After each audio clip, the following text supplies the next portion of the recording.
Gold, just at $4,000 per ounce, the highest price in history. And if you're being told it's just a bubble, that's exactly what they want you to believe. Because what's happening right now has nothing to do with speculation. Behind the scenes, America is entering its fifth monetary default. You won't hear that word on the news. You never do. But the Fed just made a move that will begin to massively devalue your savings. When Warren Buffett calls it madness. Even Jerome Powell, chairman of the Federal Reserve, admitted on 60 Minutes that we're on an unsustainable fiscal path. If you thought COVID inflation was bad, just wait. Your groceries, your gas, utility bills, the vacation you've been planning, the college fund you've been building, all of it, priced in dollars that are about to lose half their value. And that's exactly why gold is exploding right now.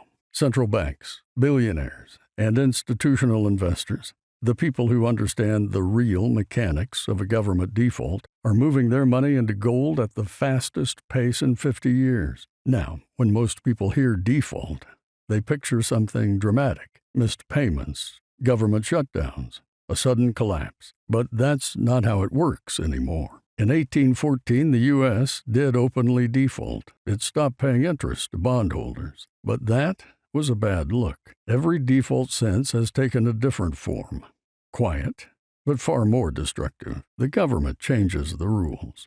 The dollar gets weaker, your savings buy less. Meanwhile, gold gets revalued, and the people holding it are protected. It's happened 3 times already, and it's happening again right now. The second default occurred in 1862 during the Civil War.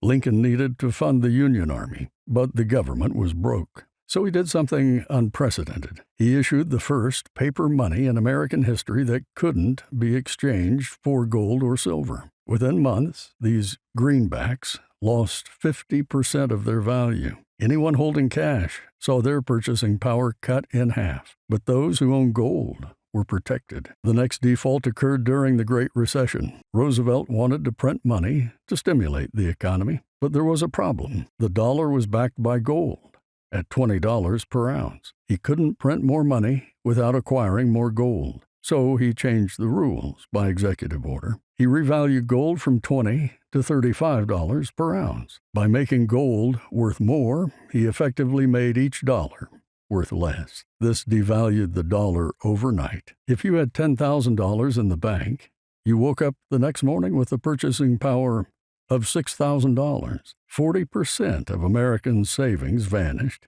without a single missed payment. In 1971, Nixon faced a similar issue, only he didn't change the price of gold. He ended the gold standard altogether. For the first time in American history, the dollar was backed by nothing, giving Washington the power to print unlimited money. In the following decade, our money supply exploded. Inflation spiked. Cars doubled in price. Gas doubled too. Paychecks, they stayed the same. This was the era of stagflation. Gold, on the other hand, it soared from $35 to $850, 23 times higher in just 10 years. A $10,000 investment became $230,000, while cash lost half its value. Do you see the pattern? 4 times in American history, when the government faced a financial crisis it couldn't solve, they didn't default openly. They changed the rules quietly. Paper dollars were devalued. Gold spiked in value